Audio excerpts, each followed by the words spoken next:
Hello दोस्तों। जैसा कि आप लोगों को पता है कि टीआरई 4 की एग्ज़ाम डेट आ गई है। बीपीएससी ने अपना कैलेंडर जारी कर दिया है और सितंबर माह में इसका एग्ज़ाम होना है। तो बहुत सारे स्टूडेंट ने इसकी तैयारी स्टार्ट कर दी होगी, क्योंकि जो कंपटीशन है वो बहुत ज़्यादा हाई होने वाला है। क्योंकि पीआरटी की अगर बात करें तो वैकेंसीज़ की संख्या जो है कम रहेगी और कंपटीशन इसीलिए बहुत ज़्यादा हाई रहेगा। तो जो अगर सिलेक्शन आप लोग पाना चाहते हैं तो सबसे बड़ी जो चीज़ होती है वो आपकी स्ट्रेटजी, कि किस तरीके से आपको तैयारी करनी है।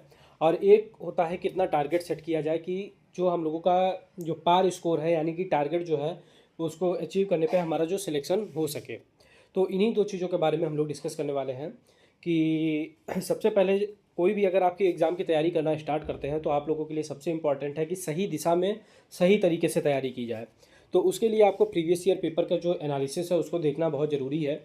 जैसे कि आप डिस्क्रिप्शन बॉक्स में जाकर एक वीडियो का लिंक होगा, वहाँ से आप लोग देख सकते हैं कि टीआरई 3 का वहाँ पर पूरा एनालिसिस है कि किस सब्जेक्ट से कितने क्वेश्चंस पूछे गए थे। जैसे कि हिस्ट्री है उससे 23 क्वेश्चन आए थे, साइंस से लगभग 22 क्वेश्चंस आए थे।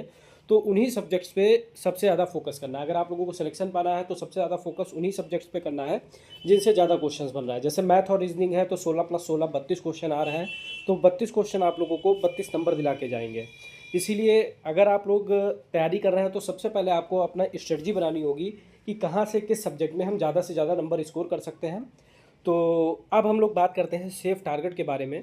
तो यहाँ पर हम लोग देख सकते हैं, ये हम टीआरई 1, 2 और 3 जो 3 एग्ज़ाम अभी तक हुए हैं टीचर्स के, तो उनकी पीआरटी की वैकेंसी लिखी हैं। जैसे टीआरई 1 की बात की जाए तो 79,943 वैकेंसी आई थी और लगभग 7.5 लाख फॉर्म पड़ा था।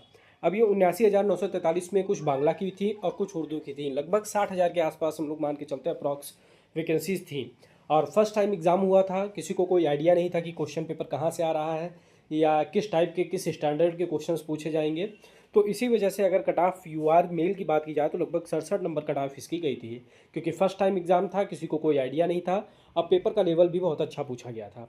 अब दूसरे नंबर पे अगर बात की जाए टीआरई 2 का जो एग्ज़ाम हुआ था उसमें 9,431 वैकेंसी थी, लेकिन लगभग इसमें 4,000 के आसपास उर्दू और बांग्ला की वैकेंसी थी। तो कुल मिला के लगभग 4 साढ़े 4 हज़ार वैकेंसी जो थी वो जनरल की थी और फॉर्म पड़ा था 1,07,000। तो 4 साढ़े 4 हज़ार में जनरल की थी, तो यूआर की वैकेंसी जो है कटने के बाद कम बची। और इसी यही कारण है कि वैकेंसी कम थी तो कट ऑफ जो है बहुत ज़्यादा गया था, लगभग 89 नंबर के आसपास कट ऑफ गया था।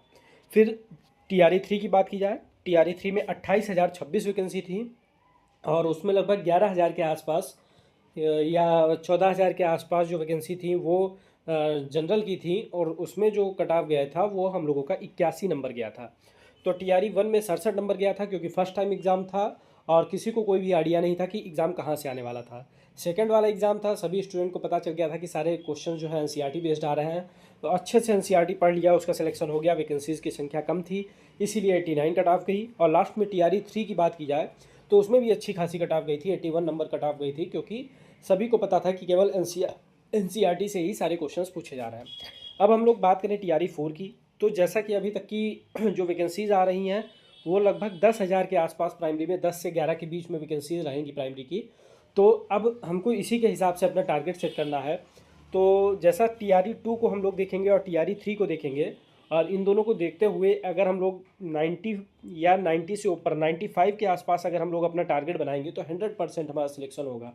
अब आप लोग सोचेंगे 95 बहुत ज़्यादा है, लेकिन 95 नंबर लाने के लिए अगर आप लोग अभी से लगभग 7 महीने का समय है और कंटिन्यू अच्छे से तैयारी करते रहेंगे, सिर्फ कोई भी किताब नहीं पढ़नी है, सारी किताबों को साइड करके केवल और केवल अगर आप लोग एनसीईआरटी को पढ़ते रहेंगे, एक एक करके एनसीईआरटी, जैसे हिस्ट्री से ज़्यादा क्वेश्चन आ रहा है, साइंस से ज़्यादा क्वेश्चन आ रहा है, तो उन पे ज़्यादा फोकस करना है। मैथ में 16 क्वेश्चन आ रहा है तो 16 में 16 हम लोग कर सकते हैं, क्योंकि अगर एक बार मैथ का कॉन्सेप्ट क्लियर हो गया तो पूरा का पूरा नंबर मिलता है। इसी तरीके से अगर बात की जाए रीजनिंग की, तो रीजनिंग में 16 में 16 कर सकते हैं, तो 32 नंबर में 32 नहीं तो 30 तो हम लोग आराम से कर सकते हैं।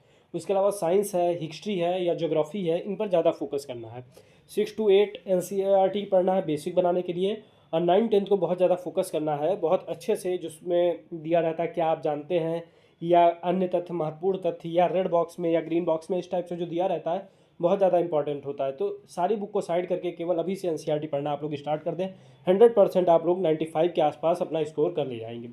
तो अभी से आप लोग अपना 95 स्कोर टारगेट करिए, क्योंकि जितना हम लोग टारगेट करते हैं उससे 2 नंबर 4 नंबर हम लोगों का एग्जाम में कम ही आता है। तो 95 से 100 के बीच में टारगेट करिए तो 90 प्लस आपका जो स्कोर है वो 100% हो जाएगा।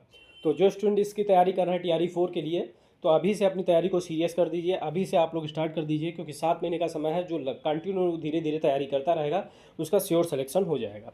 तो फ्रेंड्स, आज की वीडियो में सिर्फ इतना ही। अगर आप लोगों का कोई डाउट है तो आप लोग कमेंट बॉक्स में पूछ सकते हैं। मिलते हैं नेक्स्ट वीडियो में। Thank you.